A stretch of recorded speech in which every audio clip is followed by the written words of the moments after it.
La plage de fonctionnement du démarrage à distance est d'environ 60 mètres. Pour que le démarrage à distance puisse fonctionner, la boîte de vitesse doit être engagée à la position de stationnement. Le contacteur d'allumage doit être à off et toutes les portières doivent être fermées et verrouillées.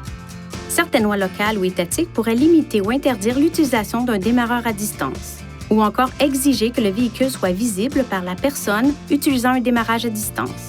Consultez la réglementation locale.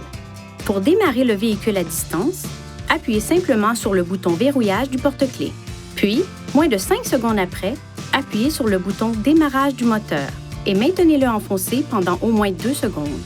Le moteur démarrera, les feux de stationnement s'allumeront et le système de chauffage et climatisation automatique pourra être activé en fonction de la température extérieure.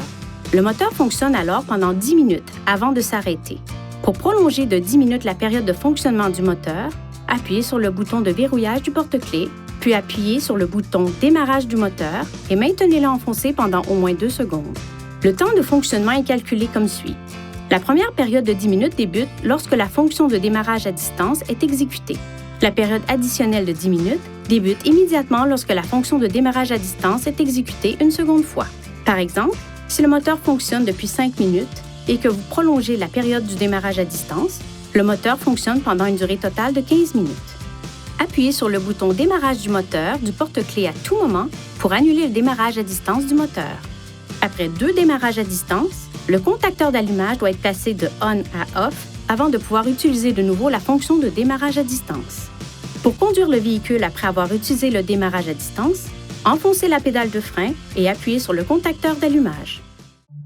Veuillez consulter le manuel du conducteur pour obtenir des renseignements importants concernant la sécurité et les limites du système et pour en savoir davantage au sujet de son utilisation et de ses caractéristiques.